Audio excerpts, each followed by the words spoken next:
meantime, let me share my screen.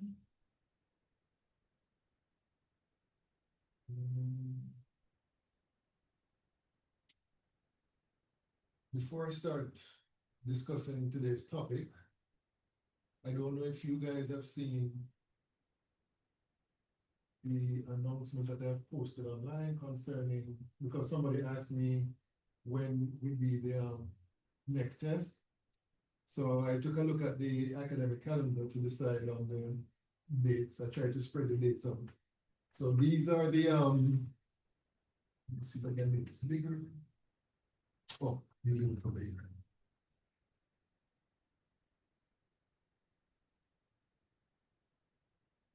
All right, so these are the dates that I've decided on for your upcoming tests. So the next test will be basically next week, Monday. And then following that will be the 18th. Now, here's where I've not made a final decision yet, because natural fact, I'm leaving it up to you guys, because the deadline date for the submission of grades is the 25th of June, which is this date right here. All right. So I was thinking of two possibilities for the final date. One would be the 23rd and the other would be the 24th.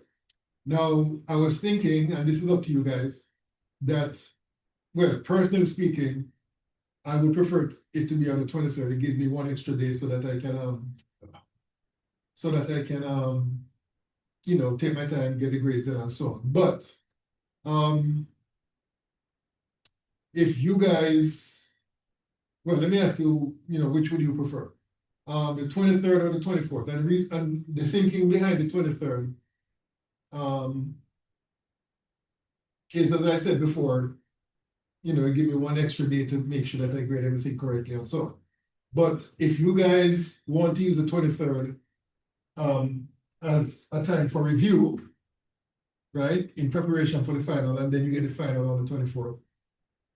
You know, so that's up to you guys. We don't have to decide on it now, but later on, you guys can let me know if you prefer the final date to be on either the 23rd, which I would prefer, but it's not about me, or the 24th, which is what it would be, using the 23rd for review purposes. Right? Yes, ma'am. So there are classes then that last week, right? Yeah, in fact, we're supposed to have classes on the 22nd and 20th. I don't think a final date has been given or scheduled by the college, because usually during the regular semester, they give you, you know, the dates for the final, but for the summer periods, they don't do that. So we have a little bit of flexibility as far as that's concerned. So that's why I was thinking that either the 23rd or the 24th. 23rd I would prefer, but if you guys want the 24th, using the 23rd for review purposes, that's, you know, not what I want, but, you know, that's, you know, basically what, those are the choices. All right, so as I said, we don't have to decide right now. I would say after the third test, then we can make a decision. All right. Okay, so with that out of the way, let's continue our discussion. Now, if I remember last time, let me see what we did in the assignments. I know we were doing assignment 5. Okay, assignment 5.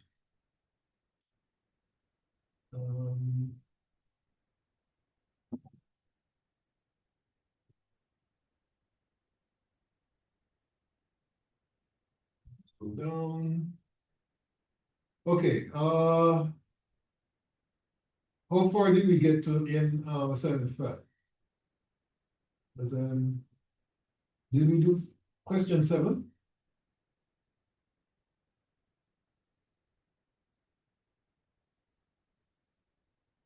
No? Did we do question 6? Yes. Oh, okay, all right, so question 7, all right. So let's start off by, let me just check something. So that's question 7, 8, 9. Okay, so yeah, we have a bit of some questions here to look at.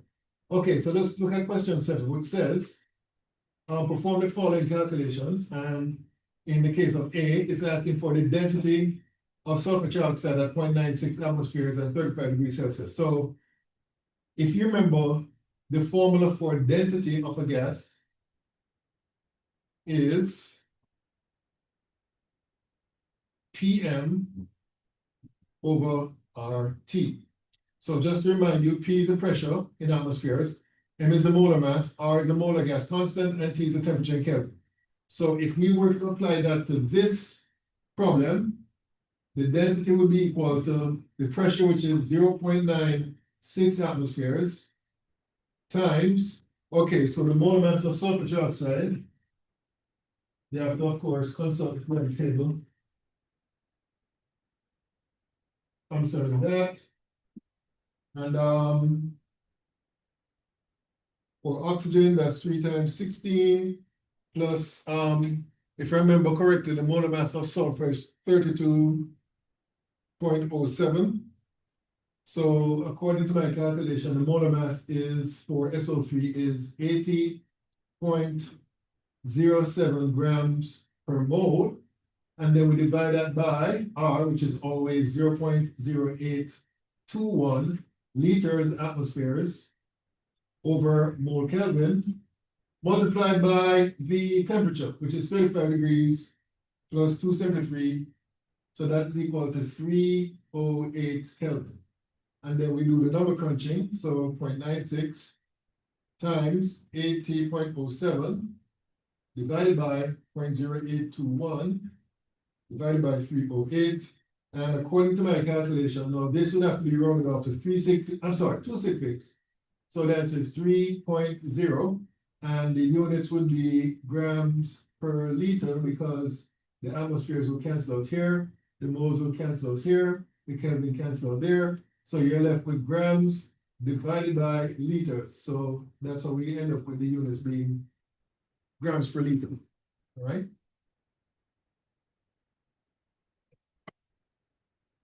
Okay, any questions about this? Any questions? Okay, now in case of B, okay, now the thing about B, there are two ways of doing it. One is much easier than the other. I'm going to do the easy way first. The question is asking for the density of SO3 at STP conditions. So remember what we mean by STP, standard temperature and pressure, where the temperature is 273 and the pressure is 1 atmosphere. Now you could use those two numbers in this equation to answer that question. However, there's a simpler way of doing it. That is recognizing that the density of anything is equal to the mass over volume, right? And because the conditions are STP, we know what the volume is, right? Because for any gas, if you recall, 1 mole of any gas will occupy a volume of 22.4 liters, right? So we can say that this is equal to the molar mass of the gas divided by the molar volume. All right. Now the molar mass, we already know from before, it's 80.07 grams per mole. And the molar volume is 22.4 liters per mole. And that's it. So 80.07 divided by 22.4. And according to my calculation, this works out to 3.57 grams per liter. And that's how we do that. All right. The longer way would be to use this equation, put the temperature here being 273 Kelvin, and put the pressure here being 1.00 atmospheres. And then you put the other numbers in and you work it out and you should get the same result. All right, but that's a longer way. So I'm just showing you the shortest way or the shorter way of doing this problem. Okay, any questions about it? Any questions? Any questions? Okay. And you guys out there in Zoom, feel free to chip in if you have any questions or comments, or if you think I made a mistake somewhere. Okay, so let me clear this and scroll down. Okay, now this question says the molar mass of a gas, if its density is 3.67 grams per liter at 15 degrees Celsius and 825 torrs. So just to remind you, the equation for calculating the density is D is equal to PM over RT. However, what the question is asking for is the molar mass. So therefore, I would rearrange this equation to get M is equal to dRT over P. And then I'll plug the numbers in, right?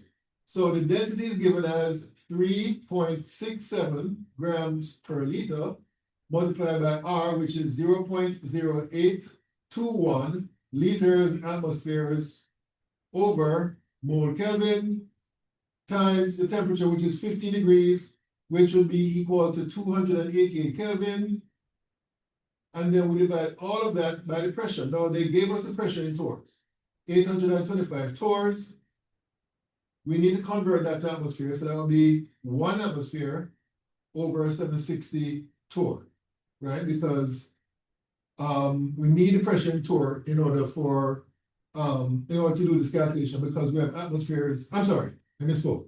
We need the pressure in atmospheres because we have the atmosphere unit here in the R value. And that's the setup. So let's do the calculations. 3.67 times 0.0821 times 288 divided by 825 divided by 760. And according to my calculation, how many sig figs I need to run? Okay, 3 sig figs. So I got 79.9, and the unit's going to be grams per mole, because the mole units, I'm sorry, the liter units will cancel here and here, atmospheres will cancel here and here, the torrs will cancel here, and the K will cancel. So the final units will be grams divided by moles. So therefore, that's how we get that. All right. Okay, any questions about this one? Any questions? Any questions? Okay, so I want to hear from you. How will you do the D part? Let me clear this here. Scroll down. So let me hear what you guys have to say about the D part, because in the D part, they're asking again for the molar mass. They gave you the mass, they gave you the volume, they gave you the pressure and the temperature. All right, so how do you think you'd approach this particular problem?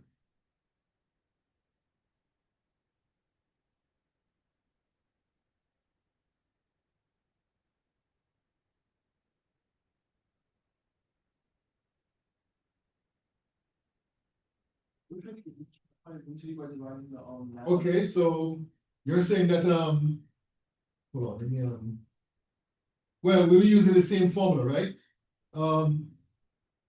D is equal to P M over RT. And the question is asking molar mass, which is DRT over DRT over P, right? So you are suggesting that you find the density, right? And you can do that by dividing the mass by the volume, right? So that will be 4.40 grams divided by 3.50 liters, okay? Multiplied by R, which is 8.31, I'm sorry, what did I say? 0.0821 liters atmospheres over mole Kelvin, all right? And then we multiply by the temperature, which is 41, which we have to convert to Kelvin, which is 314 according to my calculations, Kelvin. And then we divide that by the pressure, which is what? 560 torr, which we have to convert to atmosphere. So 1 atmosphere divided by 760 torr. And that's the setup. So let me see here. Okay, so let's do the calculation. So 4.40 divided by 3.50. So that's the density multiplied by 0.0821 times 314 divided by 560 times, or divided by 760. So according to my calculation, this works out to be equal to, and in this case I have to round off to 2 sig figs, so I got 44. And the units here will be grams per mole. The liters will cancel out here and here. The atmospheres will cancel out here and here. Torrs will cancel out here and here. Kelvin will cancel out, so you're left with grams per mole as your final units. All right? Okay, any questions about this? Any questions? Any questions? No questions? Alrighty, let's clear this.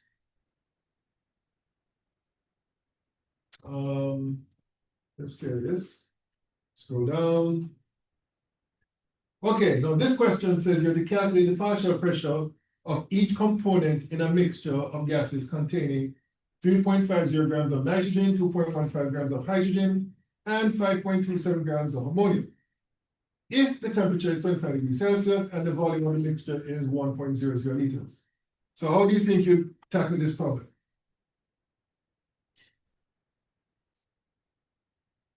You're asking basically to calculate the pressure of each gas, and there's one formula that you're going to apply in order to do this calculation.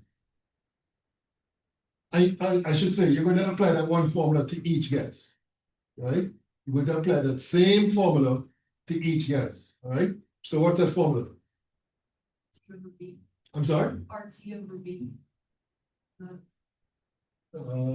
Pressures, putting the atoms onto So you're saying that P is equal to nRT RT. over V, right? And that would be the equation. In fact, I would modify this a bit because you can use that, but I'll modify it because they gave you masses, right? Instead of moles, right?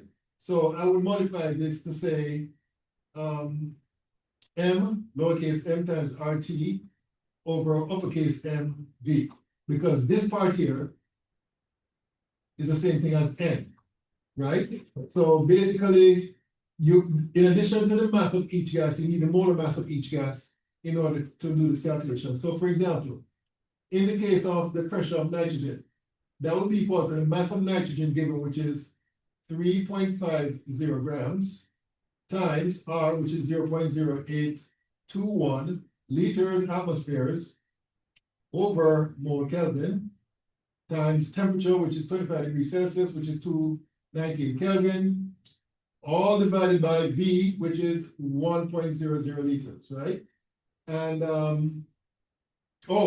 MV, by the way, I forgot the M, which is for nitrogen, 28.02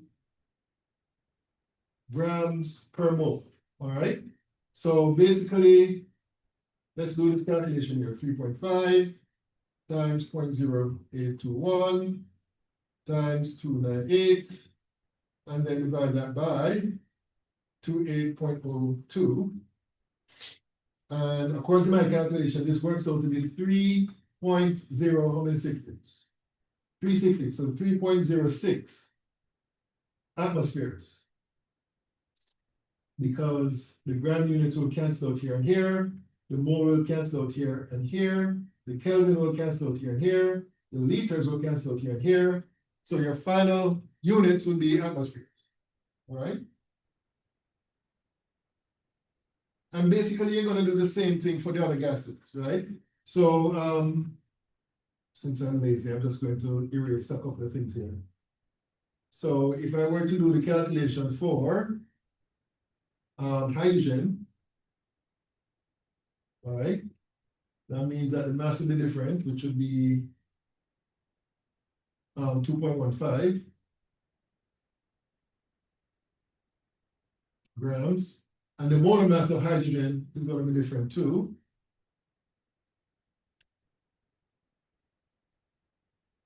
It's going to be 2.016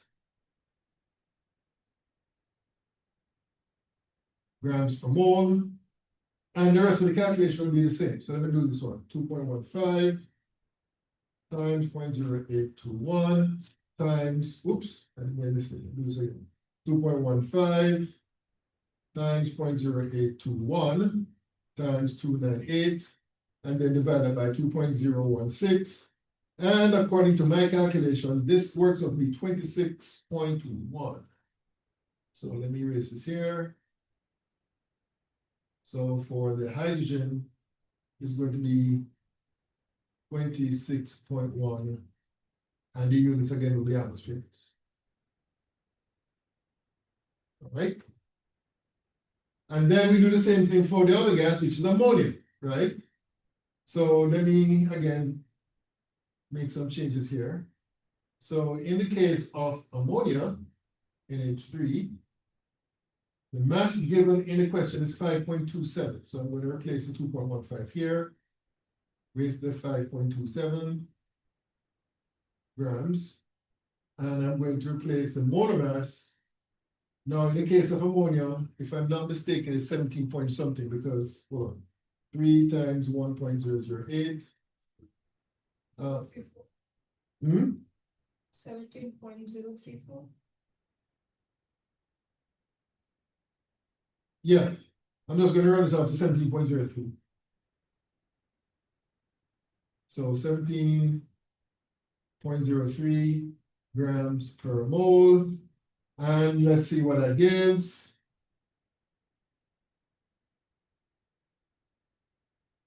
So 5.27 times 0.0821 times 298, and then divided by 17.03. Okay, so according to my calculation, this works out to be equal to 7.57, 7.57, and again, the units will be atmospheres. So, all right, and that's it. Okay, any questions about that? Any questions? Questions? Okay, let me clear this and scroll down to see what is happening. Scroll down.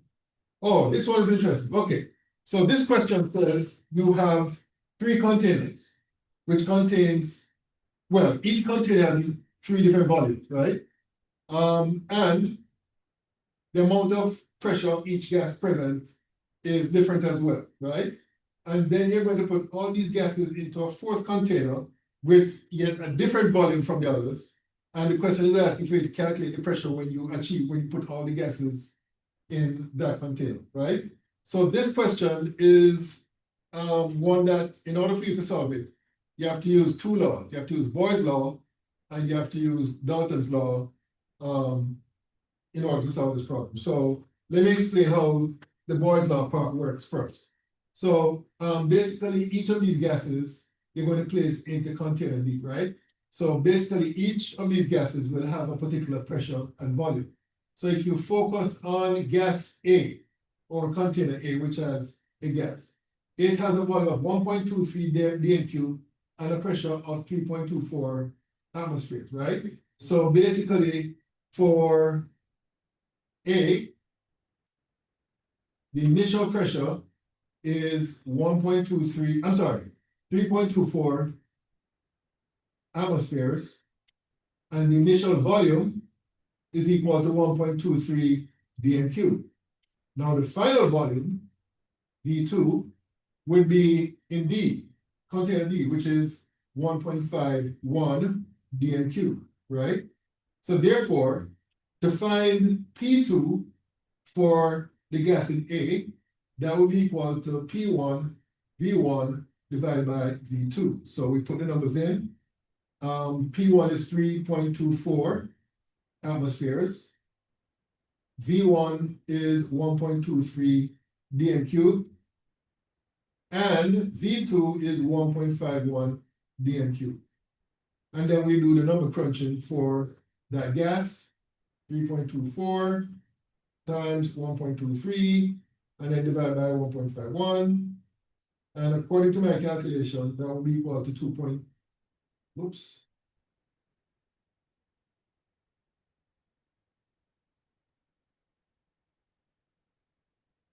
That will be equal to 2.64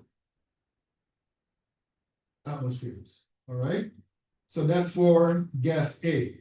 And then for B, it's a similar calculation. The only difference now is that you're going to use the numbers for B. So in the case of B, P1 is 2.82. So P2 in this case will be 2.82 atmospheres divided by 0.93 decimeters cubed divided by 1.51 decimeters cubed. So that will equal to 2.82 times 0.93 divided by 1.51. And according to my calculation, I got 1.8, because I have to round off to 2 6/8. And again, the units here will be atmospheres. And then I do get a similar calculation for C. So in the case of C, P2, so where is the value? Okay, so for P2, well, when I plug in P1, that's 1.21 atmospheres multiplied by 1.42 dm³, and then divide that by 1.51 dm³. And let me see the 1.21 times 1.42 divided by 1.51. And according to my calculation, this works out to be 1.13 atmospheres. All right. So now that we get the partial pressure of each gas when you crowd them into container D, to find it. Oh, yes, sir. Should I be 1.14? Yeah, you're right. Actually, yeah, you're right. 1.14. Thank you. Okay, so now, since we have the pressure of each gas when they're placed in container D, to get the total pressure in container D, and this is where Dalton's law comes in, you simply add the 2.64 atmospheres to the 1.8 atmospheres to the 1.14 atmospheres, and that will give you the total pressure in D. So let me see what this gives. 2.64 plus 1.8 plus 1.14. And according to my calculation, this works out to be equal to 5.6 atmospheres. And that's how that is done. All right. Any questions about this? Any questions? Any questions on there in Zoom?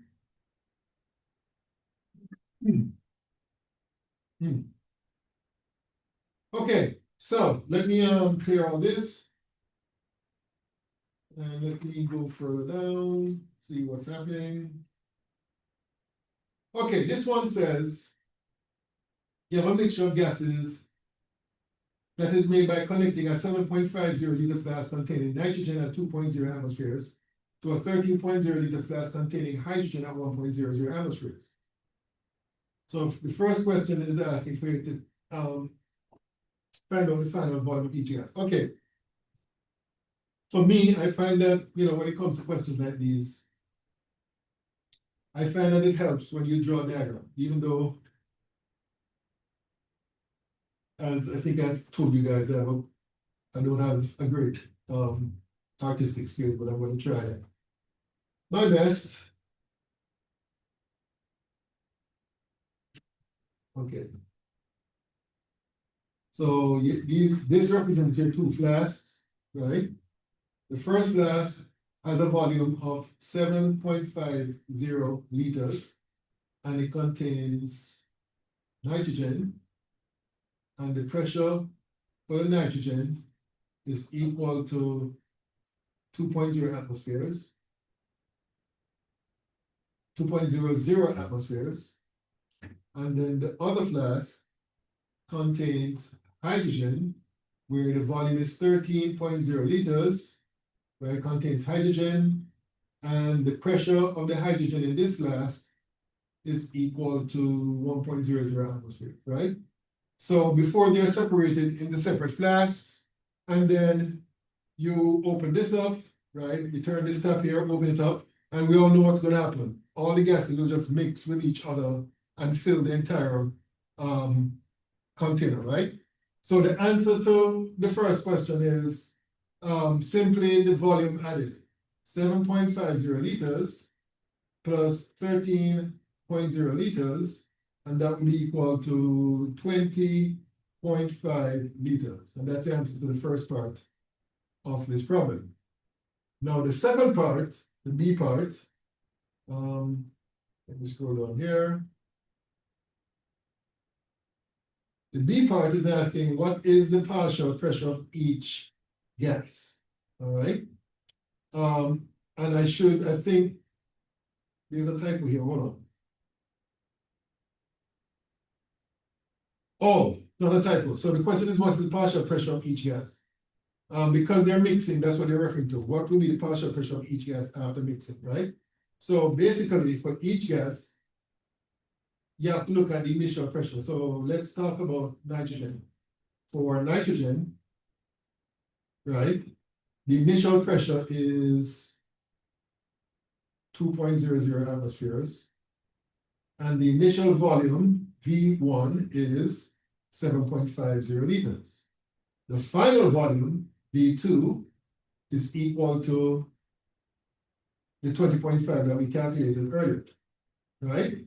So therefore, P2 will be equal to P1, V1 over V2, which would be equal to 2.00 atmospheres multiplied by 7.50 liters, all divided by 20.5 liters. So 2 times 7.5 divided by 20.5. So according to my calculation, my answer, when rounded off to 3 sig figs, is going to be 0.732. 0.732 atmospheres. And so that's for nitrogen. So therefore, we can do a similar calculation for hydrogen. That would be, again, P1, V1 over V2. Now, in the case of hydrogen, P1 is 1.00 atmospheres. V1 is 13.0 liters. Divided by, again, the total volume, which is 20.5 liters. So that's 1 times 1.3 divided by 20.5. And according to my calculation, this works out to be 0.634 atmospheres. All right? So that's how B is done. All right, any questions?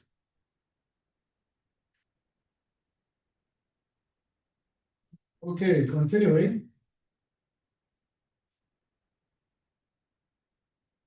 Let me see, is there a C part? Oh, yes, there is a C part. Well, the C part is easy because what the C part is asking for is the total pressure, right? So all you have to do to get the total pressure is add this value to this value, right? So P total will be equal to 0.732 atmospheres plus 0.634 atmospheres. And let's see what that gives. 0.732 plus 0.634. So according to my calculation, this works out to be 1.366 atmospheres. So that's the answer to the C part. All right. Any questions about this one? Any questions? Any questions? All right. Let me scroll down further to see if there's anything else we can do. Oh, we can do this one. All right. So what I'm going to do is go straight to the PowerPoint from here. Is it okay for me to clear this? All right. So let me do that.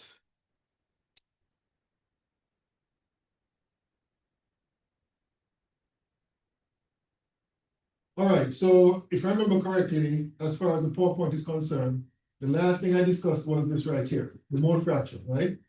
So by definition, the mole fraction, just to recap, the mole fraction of a mixture of one component in a mixture of different substances, that would be equal to the number of moles of that one component divided by the total number of moles of all the components in the mixture. And I don't remember if I told you guys this, but because the units of this is moles, and the unit of this is moles, that means that the mole fraction will have no units. Right? There's no units associated with the mole fraction. All right. And mole fraction is just another way of expressing the concentration of one component in a mixture. Right. Now, as stated here, right, if the pressure, well, if the temperature and the volume is constant, right, which it is for a mixture of gases in the same container. Then basically the pressure would be directly proportional to the number of moles. And therefore, as a result, we can express the mole fraction as being equal to the pressure of that component divided by the total pressure of all the components in the mixture, right? So even though this is the actual definition of mole fraction, you can also calculate the mole fraction by looking at the pressures of the particular gas that you're looking at compared to the pressure of the total mixture of gases, right? And therefore, we can rearrange this equation to get an expression for the pressure of a particular gas. That pressure will equal to the mole fraction times the total pressure of the gaseous mixture, all right? So with that said, we can do this problem. This problem basically is asking for the partial pressure of each gas, and they gave you the volume percentage, right? And it's very easy. All you have to do is keep in mind that, as we said before, the pressure of gas 1 will be equal to the mole fraction of that gas times the total pressure, right? So I'm just going to show you how to do the calculation of one of these gases, which will be nitrogen. The pressure of nitrogen will be equal to the mole fraction. Now, they gave you the volume percentage, and that will be the same as the mole fraction actually, because the volume is directly proportional to the number of moles. So as far as oxygen is concerned, its volume, its mole fraction will be 0.7808 times the total pressure, which is 1.000 atmospheres, and that will be equal to 0.7808 atmospheres. And that's it. And basically you do the same thing to calculate the pressure of oxygen, of nitrogen, of argon, and carbon dioxide, right? Basically, you're going to take their respective mole fraction values and multiply by the corresponding pressure in atmospheres to get your answer. And that's it.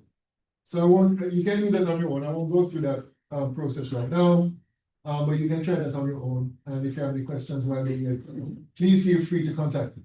Okay, now let's look at a situation where we are collecting a gas over water. Very often, this is the most convenient way of collecting a gas. So let's say you have a reaction which generates a particular gas.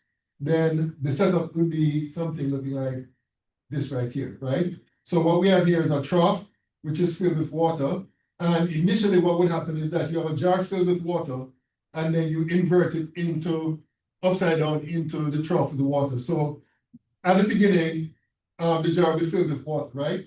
And then what you do is you, like I said, let's say you have a reaction vessel which produces a particular gas, like oxygen, right? So you have a hose leading from that reaction vessel and leading into the jar right here, right? And then what will happen is that the oxygen produced will start being collected over here, over the water right here. So the more oxygen you collect, the water level in the jar will be pushed down. And what we try to do is to make sure that the water level here is the same as the water level outside. And the reason why we try that, or we try to achieve that, is because once the water levels are the same for both inside and outside the jar, you can conclude, therefore, that the total pressure of the gas that is present here would be equal to barometric pressure that is acting on the surface outside the jar, all right? Now, there's a question that's being asked here. It says, what two gases are present here? Because after all, we were trying to collect oxygen, right? And it turns out that the answer is that in addition to the gas that you're trying to collect, which in this case is oxygen, you'll be collecting water vapor as well, right? And that's because water vapor will always be present just above the surface of the water. So the two gases that will be present here would be oxygen and water vapor. So therefore, we can write down an equation which relates the barometric pressure, which is this right here, to the total pressure right here. And that is that P bar will be equal to the pressure of the oxygen that is collected plus the vapor pressure of water, right? So therefore, you can find out what the pressure of oxygen is if you know what the barometric pressure is, and also if you know what the water vapor pressure is, right? So you can rearrange the equation to get it in this form, right? The pressure of the oxygen, in fact, it would be more convenient for us to look at it in terms of right here. The pressure of the oxygen will be equal to the barometric pressure minus the vapor pressure of water, right? So if you know those two terms, then you can calculate the pressure of the oxygen that's collected. Now, the barometric pressure, you can measure that. We all know about the instrument known as a barometer, right? So basically, all you have to do is consult the barometer, look at what the pressure is, and that's it. As far as the water vapor pressure is concerned, there are tables that have been constructed which gives you the vapor pressure of water at different temperatures, right? So you could consult that to get the vapor pressure of water. So once you get those two values, you subtract the vapor pressure of water from the barometric pressure, and that will give you the pressure of the gas that is collected over water. Now, before we look at the next example, let me just say that this only works for certain gases, namely those gases that are insoluble in water, right? So for example, it would work for oxygen, it would work for hydrogen, it would work for certain organic gases like methane, ethane, and so on. It would not work for something like hydrogen chloride, because hydrogen chloride will simply dissolve in the water, so it won't collect above the water. Another gas that won't work, that this won't work for, is ammonia, right? For the same reason. Ammonia will also dissolve in water. So that is something for you to keep in mind. All right, so here is an example. It says hydrogen produced in the following reaction is collected over water at 22 degrees Celsius when the barometric pressure is 742 torr. And it gives you the balance equation. And the question is asking what volume of the wet gas will be collected in a reaction of 1.50 grams of aluminum with excess hydrochloric acid. Now, admittedly, there's some missing information in this question. And that is, the question did not give you the vapor pressure of water at 22 degrees. So I'll have to look that up and include that in the question. So let me, and besides, I'm going to need some more space. So what I'm going to do is copy this and paste it into, what should I do? Let me use Word.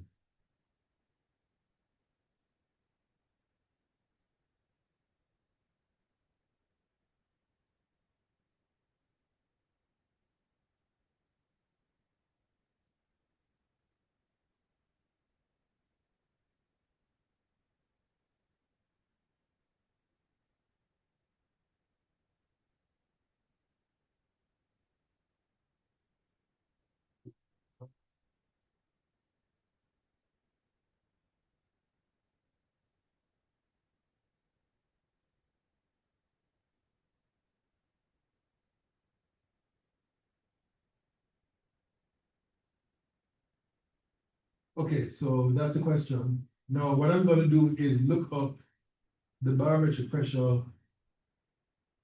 I'm not, sorry, not barometric pressure, I'm sorry, vapor pressure of water at 22 degrees Celsius. Okay, 19.8 torr, or 19.8 millimeters of mercury. So I'm going to include that the vapor pressure of water is 19.8 torr. Right, so that information is needed in order to answer this question. All right, so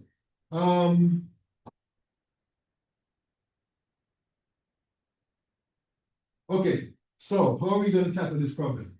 Okay, the first thing I would do is start off with the 1.50 grams of aluminum, all right? And I'll convert that to mole, right? So 1 mole of aluminum above. And what's the molar mass of aluminum? Can you tell me what it is?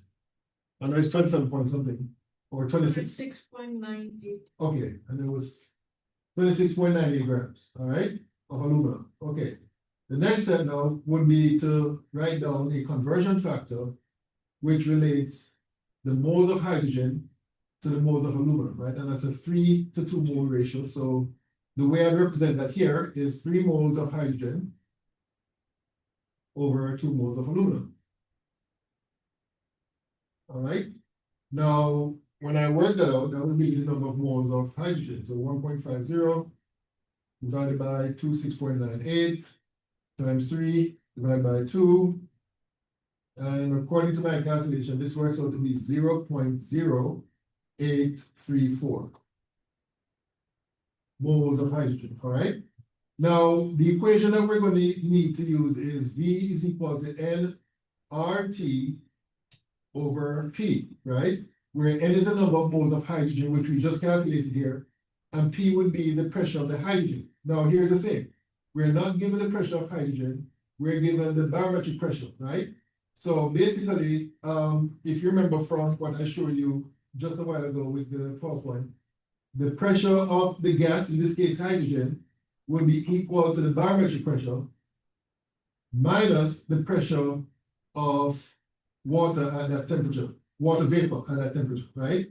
And we just looked that up, that's 19.8. So it's going to be 742 torr minus 19.8 torr, and that will give you the pressure of the hydrogen. So 742 minus 19.8. So I got 722 torr. That would be the pressure of the hydrogen. So now we have everything now to calculate what the question is asking for, which is the volume. The volume would be equal to the number of moles, which is 0.0834 moles of hydrogen, times R, which is always 0.0821 liters atmospheres over mole Kelvin, times the temperature. What's the temperature? 22 degrees, which we have to convert to Kelvin. So that would be 295 Kelvin. That goes here. And then we divide all of that by the pressure that we just calculated, which is 722 torr. However, we have to convert that to atmospheres, right? So we multiply by 1 atmosphere divided by 760 torr. And that's it in terms of the setup. So now we have to do the number crunching. 0.0834 times 0.0821 times 295, and then we divide that by 722 divided by 760. Okay, so according to my calculation, how many sig figs? 3 sig figs. So therefore, according to my calculation, this works out to be 2.15, and the units here would be liters because the moles will cancel out, the kelvins will cancel out, the atmospheres will cancel out, the torrs will cancel out. So the only unit remaining would be the liter unit. So that would be how that would be done. All right. Okay, any questions about this one? Any questions? Any questions? All right, so going back to the PowerPoint. In fact, let me go to the assignment again, because I think, oh, right, number 11. So based on what we have just done, we should now be able to do number 11, which says 193 mils of oxygen was collected over water on a day when the atmospheric pressure is 762 millimeters mercury. The temperature of the water is 22, just like last example we did. How many grams of oxygen are collected? And they actually gave us a vapor pressure in this case, which is the same as what we saw earlier, right? Okay. So let me see here. They gave you the volume, they gave you the pressure, they're asking for the mass in grams. Okay. So what I would do in this case is that I'll find out what the pressure of the oxygen is, which would be pressure of the oxygen would be equal to the barometric pressure, which is 762 millimeters mercury, minus the 19.8 millimeters mercury. So let me see here. 762 minus 19.8 So according to my calculation, this works out to be 742 millimeters mercury, all right? So the question is asking, what's the question asking? How many grams? Okay, right, how many grams of oxygen? What I would do is find the number of moles, right? In fact, we can find the mass directly because there's one equation that we learned, which was that the molar mass is equal to mRT over PV. And to remind you, the uppercase M represents the molar mass and the lowercase m represents the mass in grams. So we can rearrange this to find mass in grams. M lowercase is equal to uppercase M PV divided by RT. So all we have to do now is plug the numbers into this equation, right? So the mass will be equal to the molar mass of oxygen, which is 32.00 grams per mole, times the pressure. What's the pressure? 742, we just calculated that, millimeters mercury, but we have to convert that to atmospheres, right? So 1 atmosphere above, 760 millimeters mercury below. And then we multiply that by the volume. What's the volume? 193 mils, but we have to convert that to liters, right? If you were to convert that to liters, that would be 0.193 liters, right? And then we divided all of that by R, which is 8.31 joules per mole Kelvin. I keep saying 8.3, 0.821, my bad. My bad. Okay. 0.0821 liters atmospheres over mole Kelvin, multiplied by the temperature. What's the temperature? 22, which is 295 Kelvin. And that's it. So let me do the number crunching here. 32 times 742 divided by 760. And then I'm going to multiply that by 0.193. And then I'm going to divide that by 0.0821 times 295. And according to my calculation, oh, that can't be right. This cannot be right. I made a mistake somewhere.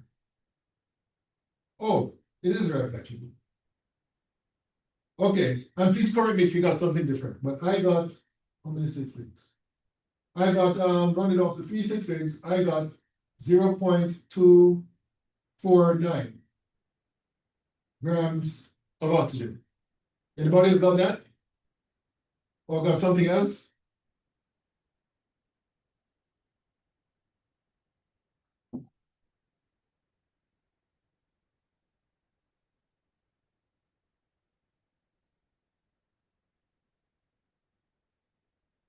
Anybody got something else or?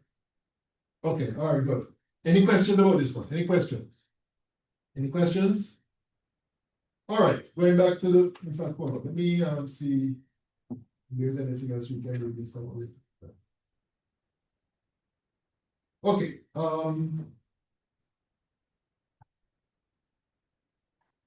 this one we should be able to do because I think I remember doing gas stoichiometry problems. In a minute, let me just go back in time, see if we cover that topic. Yes, okay, so what I'm gonna do is I'm going to leave, hold on. Clear this first. Okay, I'm gonna leave question number 12 for you to do on your own. 12 have 2 parts, A and B, all right? So I'm going to leave that for you to do on your own. If you have any problems while doing it, let me know, all right? You can contact me, call me, or we can do some FaceTime on Zoom, and I'm more than willing to help you. All right, so let me go back to the PowerPoint here. And we're going to talk about some.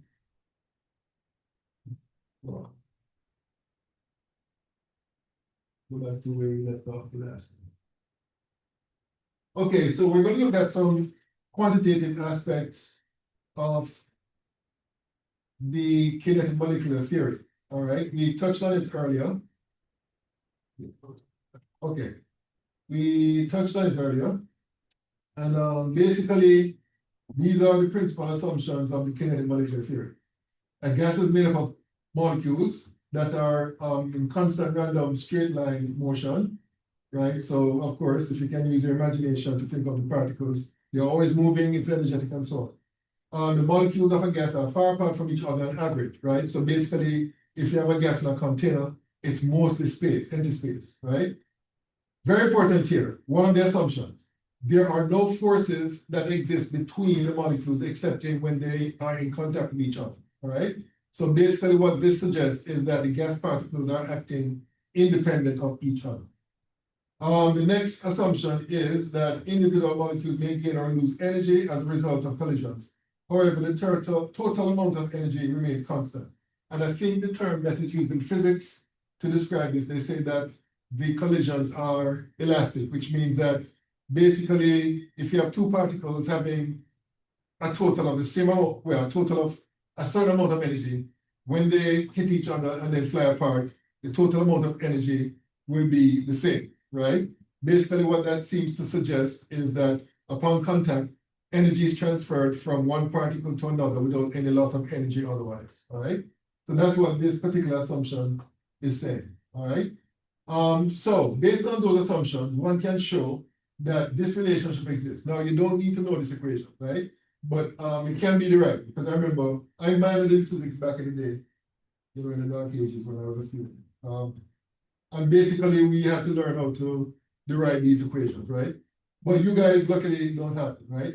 But it's important that I show this to you because this equation shows you some important relationships, which is based on the kinetic molecular theory, which basically falls in line with what certain laws we learned about discuss, all right? So for example, well, before we get to that, let me just define these terms. So P is the pressure, N is the number of molecules, V would be the volume, M would be the mass of each molecule. And then there's this term.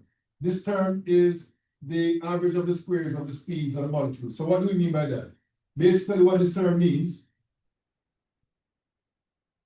and we're going to read it again later on, what this term means is that U squared mean is equal to the square of gas 1, the speed of gas 1, plus the square of the speed of gas 2, plus the square of the speed of gas 3, and so on to the nth gas molecule, right? So each of these represent the speeds of the different gas molecules. And then you divide all of that by the total number of gas molecules, right? So that's basically what that term means, right? So that goes here in this equation. And when you plug all those numbers into this equation, you're going to get the expression of pressure, right? And based on this equation here, we can see some relationship between different terms. For example, we can see that there's an inverse relationship between the pressure of a gas and the volume, right? That's Boyle's law, right? We can see also the relationship between the pressure of a gas and the number of molecules. That's Avogadro's law, right? We can see the relationship between the pressure of a gas and the mass of gas molecules. Now, that is no law in particular, but basically what that is telling you is that the heavier the gas molecules, the greater will be the pressure that will be exerted by the gas, right? So you can make comparisons between two gases. For example, if I gave you hydrogen and oxygen, right? And I ask you which one will exert the greater pressure, everything else be the same. The answer will be oxygen because the oxygen molecule is heavier than the hydrogen molecule, right? And then what else? And then of course we have the speeds, the square of the speeds, the mean of the squares of the speeds of the gas molecules, right? Basically what this is telling you is that the faster the molecules move, the greater will be the pressure exerted by the gas, all right? So that basically shows you the different relationships between pressure and these different terms.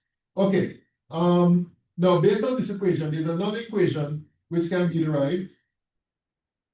Again, I'm not going to show you how that is derived, you don't need to even know this equation. But this equation here is important because it relates the kinetic energy of the particles of a gas to the temperature in Kelvin, right? It turns out that this part here is a collection of constants, right? 3/2 times R, which is the molar gas constant, times Na, and Na is the number, is Avogadro's number, I'm sorry, right? So therefore, we can simplify this to say the kinetic energy of the gas particle will be equal to a constant times temperature. And basically what this is telling you is that there's a direct linear relationship between the temperature of the gas and kinetic energy, right? Which again is something that we understand qualitatively from the kinetic molecular theory. All right. Okay. Okay, so now we're going to get into a discussion of molecular speed, right? So of course, again, if you use your imagination about the behavior of the different particles in a gas, you would understand that not all gas particles at any instant will be moving at the same speed, right? Some will be slower, some will be faster, and some will be in between, right? And so there's a broad distribution of speeds that exists, right? So therefore, in order to make to get like an average which represents the collective, we have what is known as the root mean squared speed, and it's related to something that I introduced to you previously, right? So the root mean squared speed is basically the root of the mean of the squares of the speeds of the gas. Remember, we talked about this here, right? This would be basically the average of the speeds of the gas particles, right? So the root mean squared speed will be the square root of that value. And it turns out that there is a relationship between the root mean squared speed, the molar mass, and temperature is given by this equation. The root mean squared speed is equal to the square root of 3RT over M, all right? So we can calculate the root mean squared speed, which is basically an average representation of the speeds of the gas particles. Now, it's very important that you understand that you have to be careful when you're using this equation, right? There are two things you have to keep in mind, right?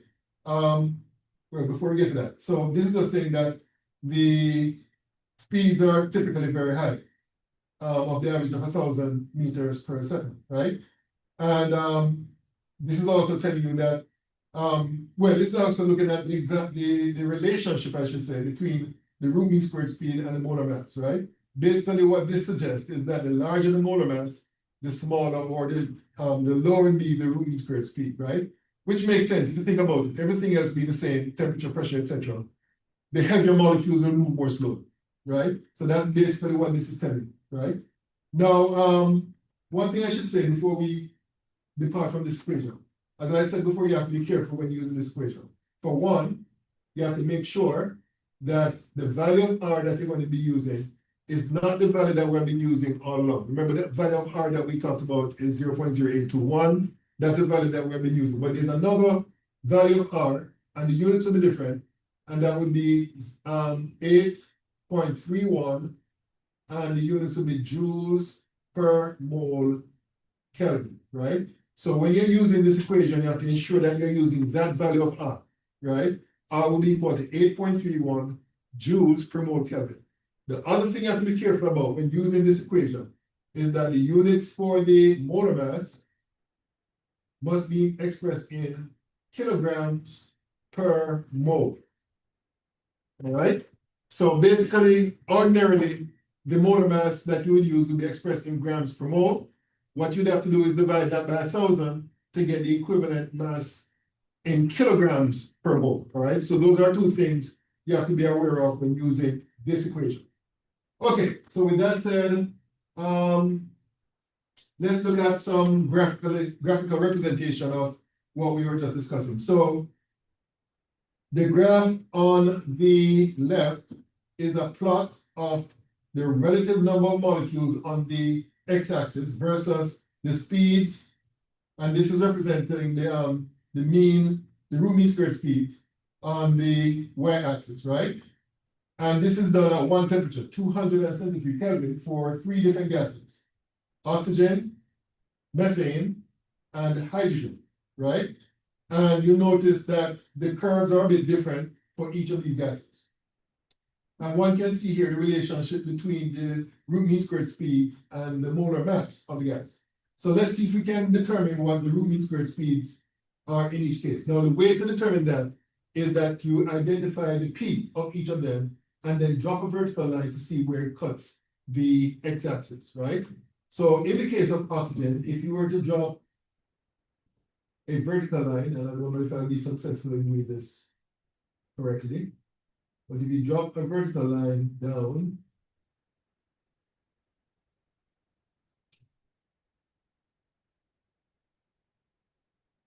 all right, what would you say would be this reading right here? Because this is 1,000, which means this is 500, right? So this would be what? About 400? 300, 400, I don't know. Yeah. Hmm? 400. Okay, so let's say 400 meters per second. Okay, we have to do the same thing for methane. So let's drop a vertical line down.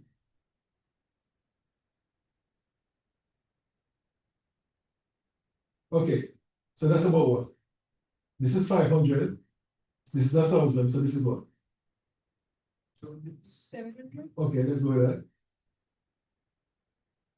And then in the case of hydrogen, now hydrogen will be easier because this coincidentally is almost at the peak right here. So this is what? 1,500. Right? Okay, so basically what you'll notice is that as you go from oxygen to methane to hydrogen, the root mean squared speed increases, right? It increases from 400 to, what was it, 750 to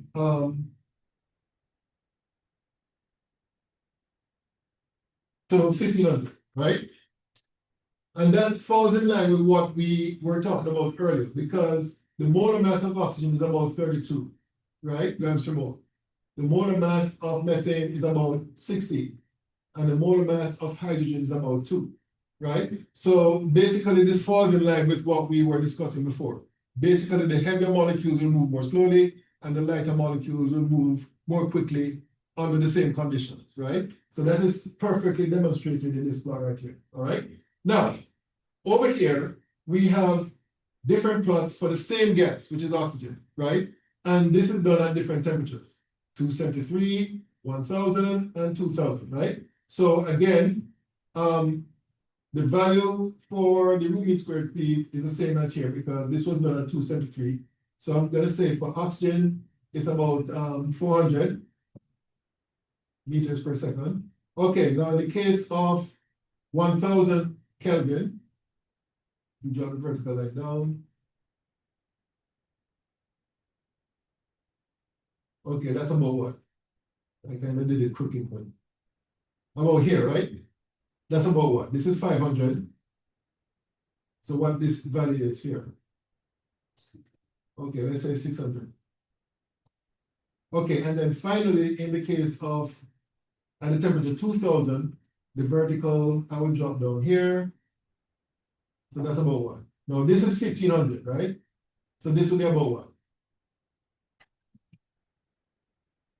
1,000 and something. I would say 1,400.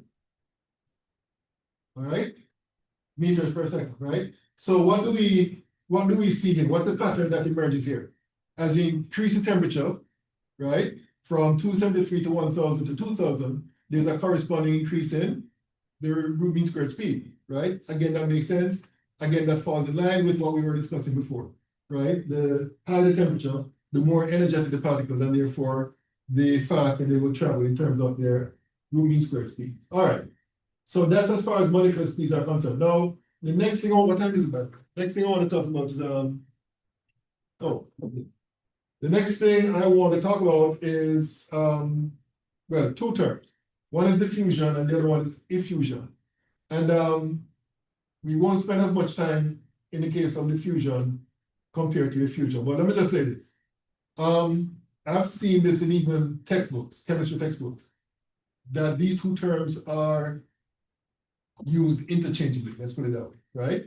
But they're different, right? And I'm going to explain the difference in each case, right? I'm going to start off with the effusion first, and then move on to diffusion, all right? I'm sorry, I'm going to start with diffusion first, and then move on to effusion. Okay, so let's start off with diffusion. This is a process by which one substance is mixed with one or more of other substance as a result of the translational motion of the molecule, right? Now, the formulas that we would use to calculate the root mean squared speed would not work in terms of explaining diffusion, because what will happen is that the molecules that are moving through the other medium will encounter the molecules of the other medium and their speeds will be slower compared to what will be calculated based on formulas, right? So the formulas that we would use, like the root mean squared speed formula, would be kind of useless when it comes to looking at diffusion, all right? And here they're just giving some other information here that the average distance a molecule travels between collisions is called the mean free path, all right? And that's pretty much all that we're going to say about diffusion. Let me just mention this particular interesting example showing you how the root mean squared speed can be use to make certain predictions. So here we have two bottles. One contains concentrated hydrochloric acid, and the other one contains concentrated ammonia, right? Now, concentrated hydrochloric acid will produce fumes of hydrogen chloride gas, right? So if I were to have a bottle of concentrated hydrochloric acid and I open it up, there'll be fumes of hydrogen chloride gas that would emerge from it, and ammonia, concentrated ammonia, will produce ammonia gas. Now, if these two gases come into contact with each other, they will form ammonium chloride, which is a solid, all right? Now, what this is showing you, you have two bottles, one containing the concentrated hydrochloric acid, the other one containing the ammonia, close to each other, right? And then if you wait long enough, what you're going to see is some fumes or smoky vapor at the mouth of the bottle containing the hydrochloric acid. And that cloudy substance is actually the ammonium chloride that is formed, right? When these two come into contact with each other. So the question now is, why is it that it forms near the mouth of the bottle containing the HCl and not near the mouth of the bottle containing ammonia? And the answer is the ammonia molecules will travel at a faster speed compared to the hydrogen chloride molecule, right? The molar mass of ammonia is about 17 grams per mole. The molar mass of HCl is about 36 grams per mole, right? So because the ammonia is lighter, it will travel more faster and therefore will come into contact with the with the hydrogen chloride closer to the mouth of the bottle containing the concentrated hydrochloric acid, all right? I remember when I was in high school, the chemistry teacher I had, he did a demonstration using these two same substances. Let me just clear this here. Oh no, sorry.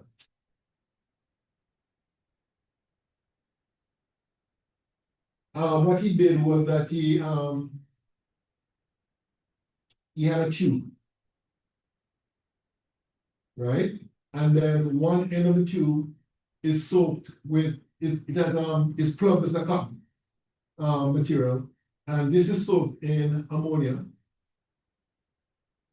and the other end of the tube is plugged with cotton, and this is soaked with hydrogen chloride gas, right? And then you wait long enough, there'll be a white ring of ammonium chloride that will be formed closer to the cotton soaked with HCl compared to where it is in relation to the ammonia, right? And again, the reason for that is that the HCl molecule travels slower compared to the ammonia, so therefore they will come into contact closer to the HCl soaked cotton, and therefore you're going to end up with your ring of ammonium chloride being formed. So that's just another example showing you the relative speed of these molecules. All right. So let me just, okay. So now we're going to get into a very important law known as Graham's law of effusion. And effusion is different from diffusion, as you're going to see, right? Because in the definition of effusion, this is the process in which a gas escapes from its container through a tiny hole into a vacuum, all right? So please know the difference between diffusion and effusion, right?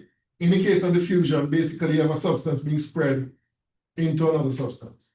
But in the case of effusion, you have a substance escaping through a tiny hole into a vacuum, right? And this process can be more understood, especially in light of the formula that we were exposed to, right? Because the molecules that are escaping, they're not hitting any other molecules in the vacuum because it's a vacuum, right? So basically, we can apply Graham's law, we can apply the equation that I showed you earlier. Remember this equation that the root mean squared speed is equal to square root of your T over M, right? So this is the equation for one gas. This is the equation for another gas. So if you were to find the ratio of the rate of effusion between gas 1 and gas 2, that would equal to the square root of the molar mass of gas 2 divided by the molar mass of gas 1, all right? So this is basically Graham's law of effusion expressed as a mathematical equation. In words, this is how it's expressed.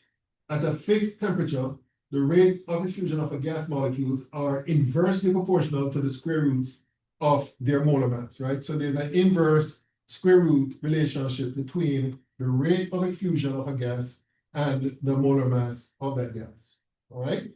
Okay, so that's Graham's law of effusion, and I think I have an example here, which is lined up. It says, if compared under the same conditions, how much faster does helium, how much faster than helium does hydrogen effuse through a tiny hole, right? So basically what this question is asking for you to do is to find out this ratio. The rate of effusion of helium, of hydrogen, divided by the rate of effusion of helium. All right? Now, based on Graham's law, this will be equal to the molar mass of helium divided by the molar mass of hydrogen. All right? So, what's the molar mass of helium? If I'm not mistaken, it's 4.001.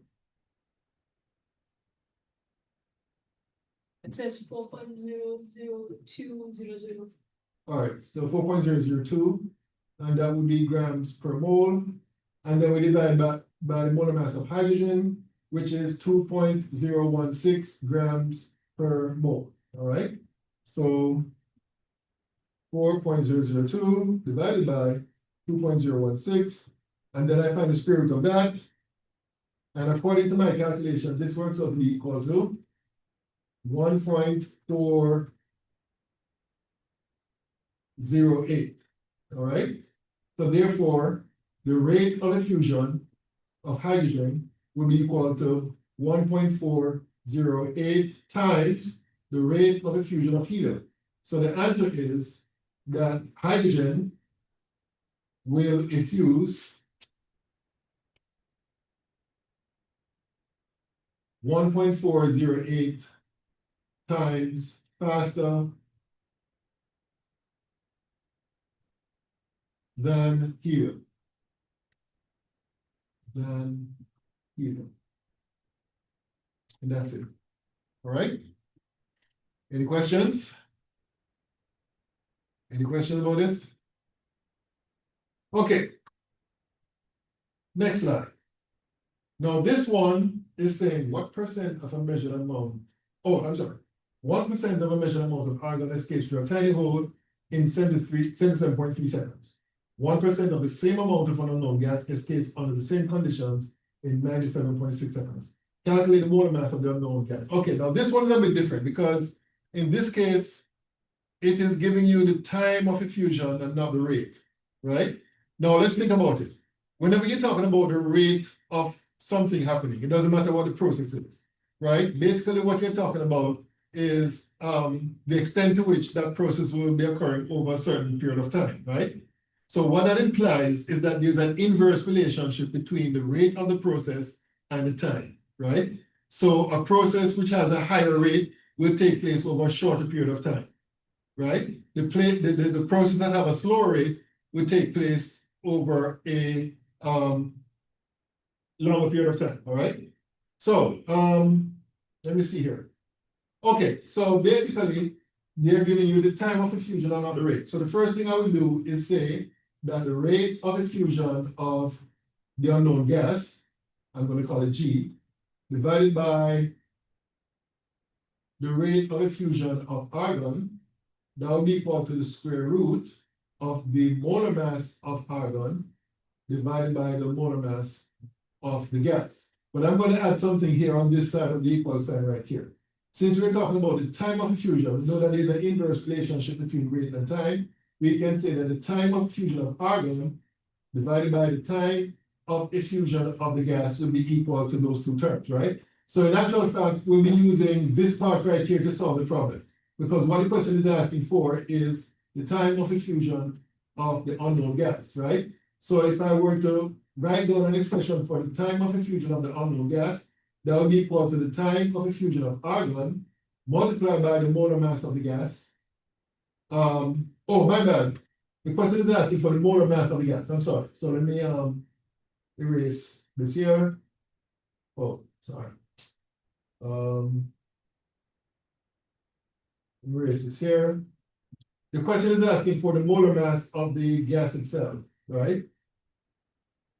So what we're trying to isolate is right here. Now, the first thing I would do is try to get rid of the square root sign, right? And how do we get rid of the square root sign? We square both sides, right? So if you square both sides, you're going to get molar mass of the argon gas divided by the molar mass of the unknown gas is equal to TAR over T gas, and we square that side, right? And then now to get the molar mass of the unknown gas, Mg, that would be equal to the molar mass of the argon gas multiplied by T gas over TAR squared. All right, and then we put the numbers in. So the molar mass of the argon, can you tell me what the molar mass of argon is?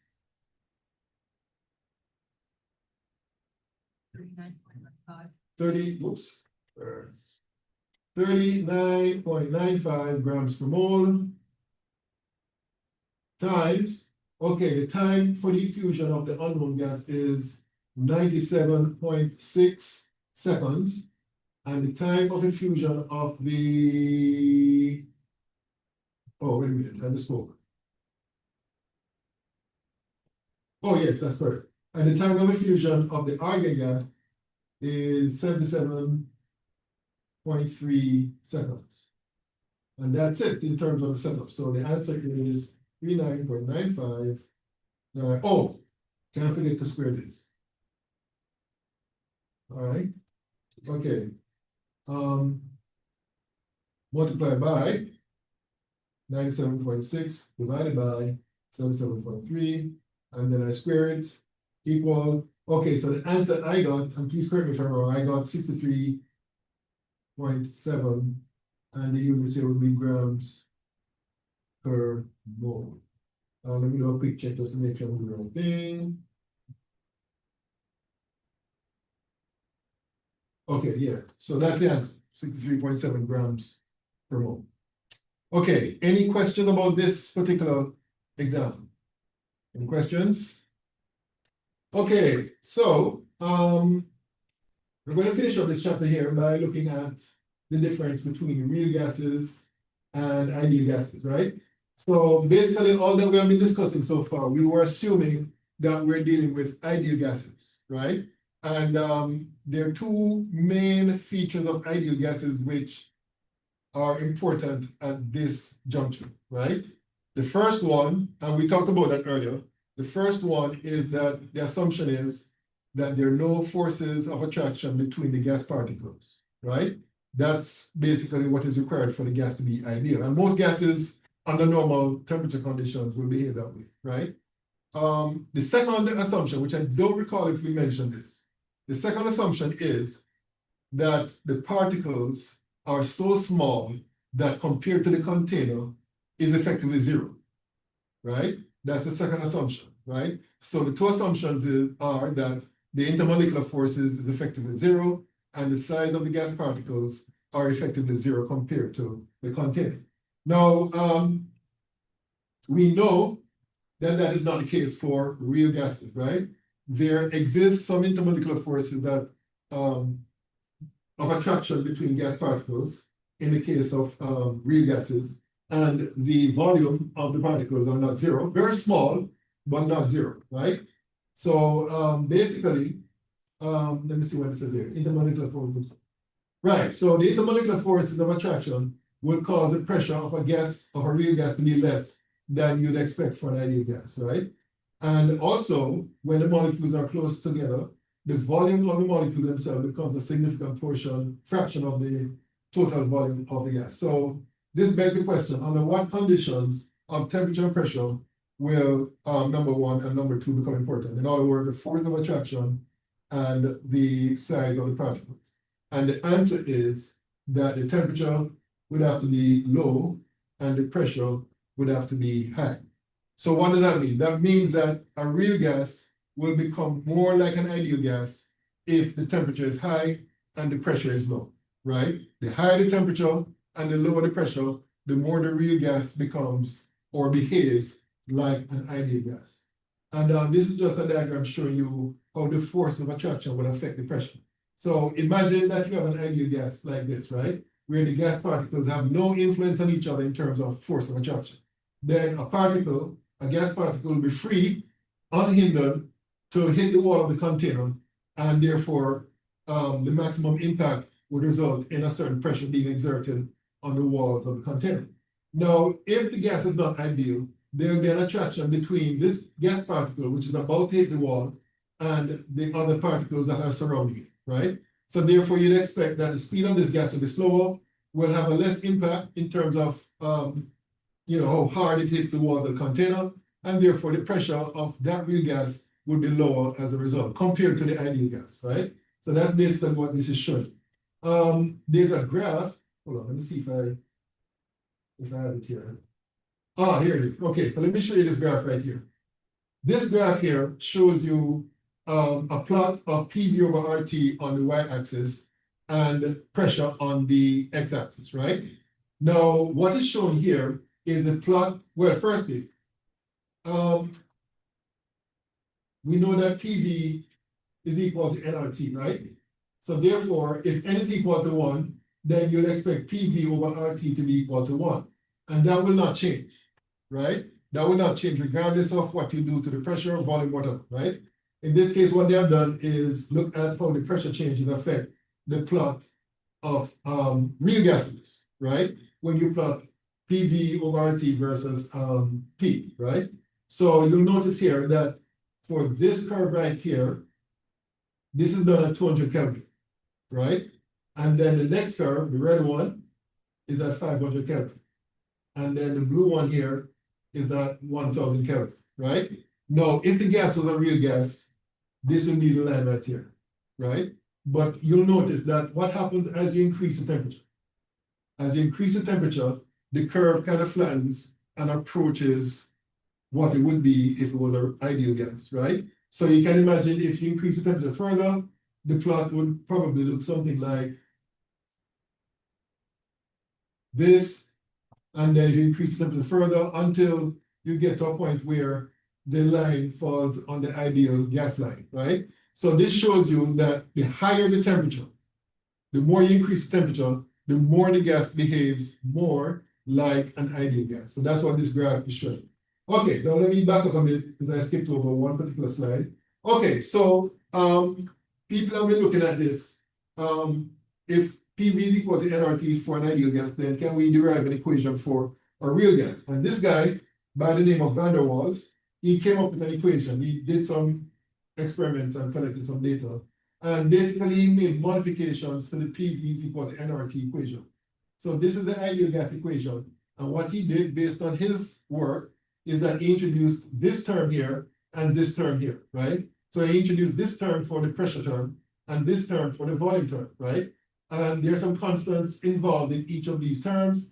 There's a constant A, which is related to the intermolecular force strength.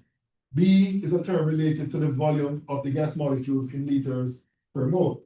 And the thing about those constants is that those constants can only be determined by experiment. So you cannot, figure out what they are based on the molecules themselves. You have to actually do the experiments to derive these constants. And I think, yes, I do have the table of the constants for different gases, right? So these are the Van der Waals constants for helium, argon, and some other gases, right? So that would, of course, those values will be plugged into that equation that Van der Waals came up with to basically come up with the equation for those gases. But most gases under normal room temperature conditions behave like ideal gases, even the air we breathe. And that's the reason why there's an experiment, for those of you enrolled in the lab, there's an experiment that we're going to do, Boyle's law in a bottle. You're going to see how that works, right? Because even though air is not really a real gas, or I should say not an ideal gas, but it works well in terms of how Boyle's law is shown in that experiment. All right, so that's something for you to look forward to. All right, so going back to the assignment, let's see here. So let's go to the assignment. All right, so this question had to do with Graham's law of diffusion.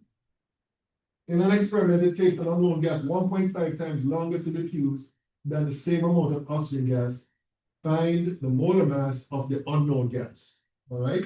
So the first thing I would do, I would start off with, based on this information here, that the unknown gas, and you notice that they said diffuse here, right? It should actually be effused, all right? So, you know, like I said, you know, even in textbooks, they confuse those two terms, all right? Okay, so basically, the rate of effusion of the unknown gas divided by the rate of effusion of oxygen will equal to 1.5, and that's based on what is stated here, right? Now, what the question is asking for is the molar mass of the unknown gas. So we know that this is equal to the square root of the molar mass of oxygen divided by the molar mass of the unknown gas, right? So now we need to find the molar mass of unknown gas, which means we have to square both sides, which means that 1.5 squared would be equal to the molar mass of oxygen divided by the molar mass of the unknown gas, which means that the molar mass of the unknown gas would be equal to the molar mass of oxygen divided by 1.5 squared. So the molar mass of oxygen, of course, is 32.00 grams per mole divided by 1.5 squared. So let's see what that gives. 32 divided by 1.5 squared. And that would be equal to, according to my calculation, 14.2. Oh, did I do this right? Well, 32 divided by 1.5. Okay, 14.2. In fact, 14.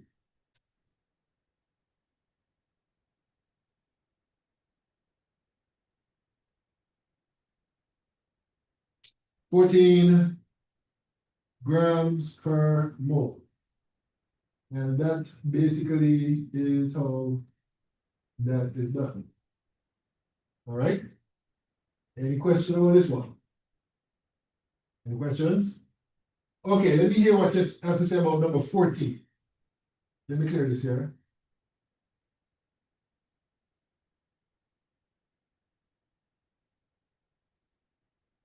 Okay, how would you do number 14?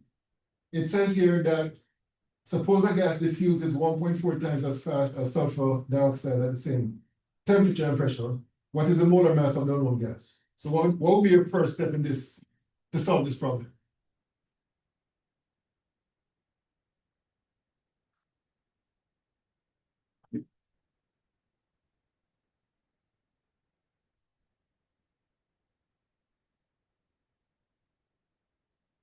Well, the hint, of course, is right here. The gas diffuses, again, improper term, but anyway, should be effused.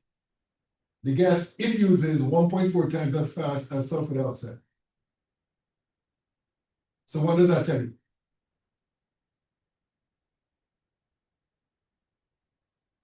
It's 1.4 times higher. Or molar mass is 1.4 times smaller. Okay, not quite.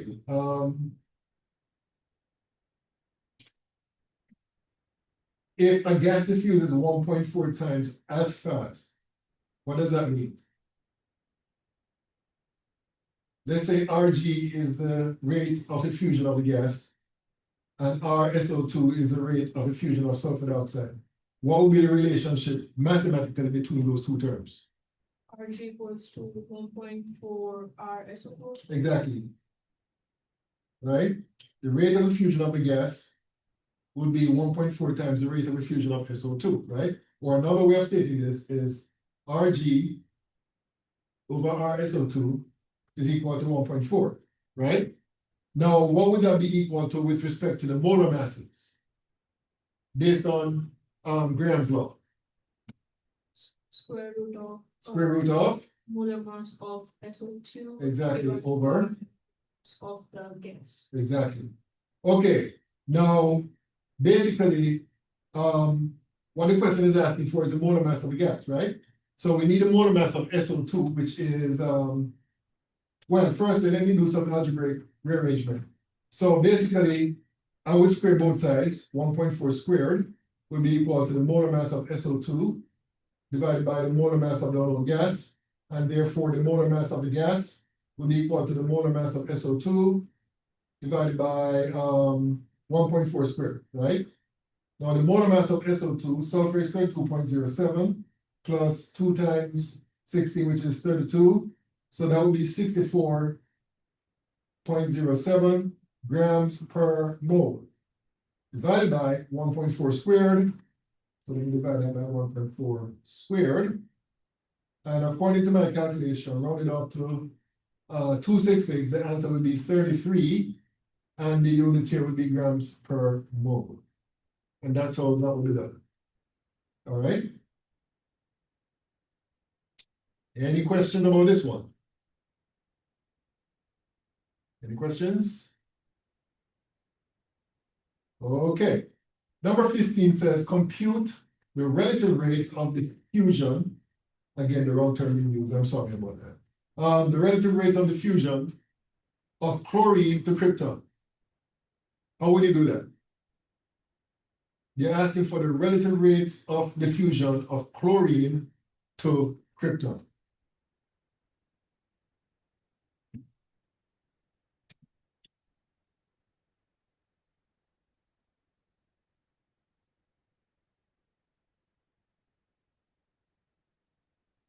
Well,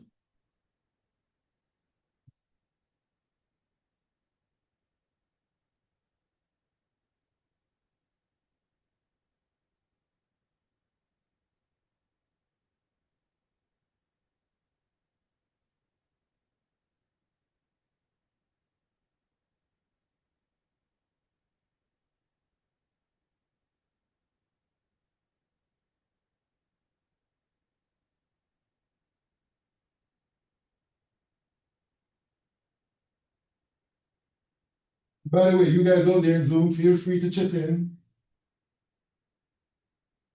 Let me see who's out there. Addison is here and Jack is here by way of Zoom.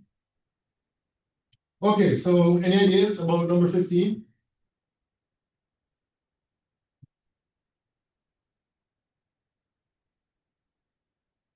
Basically, what it's asking for is this. That's it. And that is equal to what?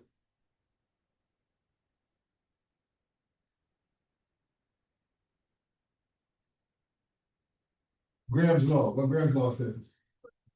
Square root of mass of what? Krypton divided by CO2. Exactly. So what's the molar mass of krypton? Anybody with a periodic table?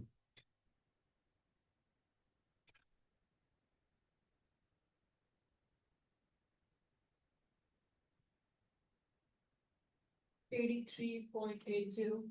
83.80 grams per mole. And what's the molar mass of chlorine? Now remember, chlorine is a diatomic molecule, so that's 2 times 35.45, right? Yeah. So that's 70.90. 70.90 grams. 7.9. I'm sorry? 7.90. Yeah, grams per mole. And that's it. So let's see what this gives. 83.80 divided by 70.90. And then I find the square root of that. So according to my calculation, that would be 1.087. And that's it. All right? Any questions about this one? And there's no units for. No, units. it's just a ratio, so therefore the units will cancel out. Okay, let me clear this. Let me see what number 16 is all about. Okay, now number 16 is a bit different because they didn't give you the, oh, actually, hold on, let me see here. Oh, they gave you the rates measured in centimeters per second. Okay, so it says that the velocity of nitrogen is 35 centimeters per second. Determine the rate at which hydrogen sulfide will travel under the same experimental conditions. So let me hear what you have to say about this one. How would you solve this one? They gave you the velocity, which is the rate of the nitrogen molecule. They're asking for the rate of the hydrogen sulfide molecule, and that's all they gave you. So again, you're going to use Henry's law, right? So basically what you can do is say that the rate of effusion of hydrogen sulfide divided by the rate of effusion of nitrogen will be equal to what? Based on Henry's law. I mean, Graham's law. Sorry. More mass of nitrogen over the more mass of the H2S and then it's really. Okay, very good. So basically what it comes down to is looking up. In fact, what I'm going to do is rearrange this to get the rate of diffusion of H2S is equal to the rate of diffusion of nitrogen times the square root of the molar mass of nitrogen divided by the molar mass of H2S, right? So all we have to do now is plug in the numbers. Now they already gave you the rate of diffusion of nitrogen. So we multiply that by the square root of the molar mass of nitrogen, which is 28.02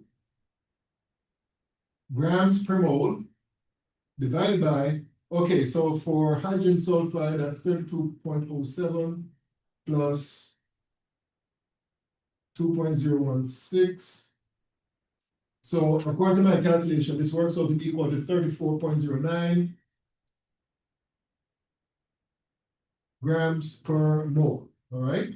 So let's see what this gives. So 28.02 divided by 34.09, and then find the square root of that result, and then I multiply that by 35. And according to my calculation, this works out to be 32 centimeters per second. And that's it. All right? Any question about this one? Any questions? All right, so let's see what's further down. Okay, now this one is a bit different because, let me clear this first. This one is a bit different because now they're giving you information about time of effusion, not rate, but time. And remember what I said about the relationship between rate and time. It's an inverse relationship, right? So this question says it took 56.3 seconds for a given volume of chlorine gas to effuse, now they use the right term, through a pinhole under the given conditions of temperature and pressure. How long would it take for the same volume of diborane, and they give it a formula, to effuse through the same hole under the same conditions, right? So in this case here, let me see here, they gave you the time of effusion of chlorine gas, and they're asking for the time of effusion for borane, diborane. So that would be T of effusion of diborane divided by T of effusion of chlorine, right? And that would be equal to the square root of the molar mass of diborane divided by the molar mass of chlorine. All right. So what the question is asking for is this right here, the time of effusion of the diborane. So T B286 will be equal to TCl2 times the square root of the molar mass of D286 divided by molar mass of Cl2. And it's all a matter of putting the numbers in. So the time of effusion of the chlorine gas is 56.3 seconds. And then we multiply that by the square root of the molar mass of diborane. Okay, so I'm going to need your help here. What's the molar mass of boron? Can somebody tell me? I'm sorry? 10.81. 10.81, and then I multiply that by 2, and then I add to that 6 times 1.008. Okay, so according to my calculation,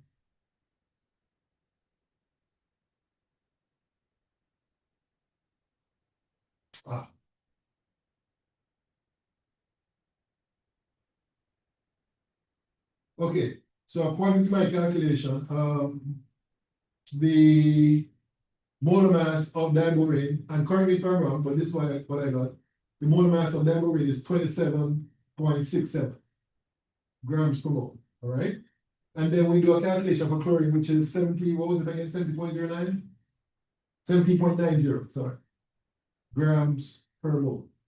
So now we have to work this out. So this is 27.67 divided by 70.90 equals that, and then I find the square root of that, and then I multiply that by 56.3.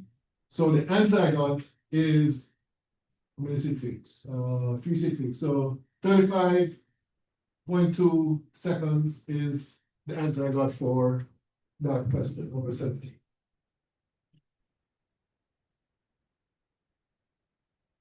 Okay, why is this thing not charging?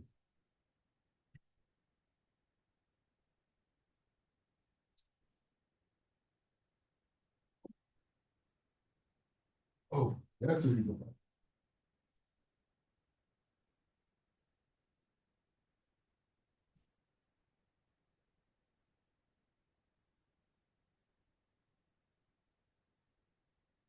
Okay, any questions about this one? Questions? Okay, let's see, oh shoot, it's now 11:47. All right, so let me see what's further down. Okay, so if you understood what we have done so far, as Graham's law is concerned, then you should be able to do number 18. Oh, number 18, that's it, all right? So what I'm gonna do is I'm gonna drop box for this assignment right now. And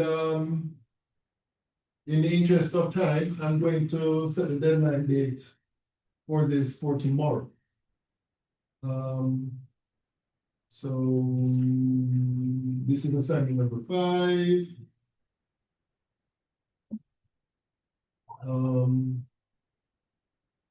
We go all the way to 2006.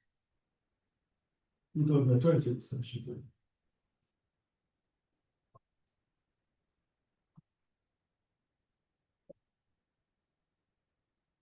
Oops. Okay, so tomorrow is when this is due. And I still, well, I'm grading assignments 3 and 4. I'm quite sure you have seen that. But I haven't sent you your graded work yet. I was hoping to do that over the weekend, but I didn't have the chance to do that. So I'm going to do it this evening. Hold on one. Okay, so I'm going to send you your graded work for assignments 3 and 4, so that you can have that to review. And I'm also going to post the answer keys to those assignments. That would help in your review, so that you'll be ready for your test, which will be next week, Monday. And by the way, that test will cover assignments or chapters 2, 3, 4, and 5, which is the one that's due tomorrow. All right. So, and I'm going to try to grade that as quickly as possible and send it back to you so that you can have that to review as well, right? So assignments 3, 4, and 5 will be on the test next week, Monday. All right. Okay. We only have 1 minute left, so there's no more time for questions. So that's it for today. We'll see you guys tomorrow. Tomorrow we're going to start chapter 6. Yes, sir.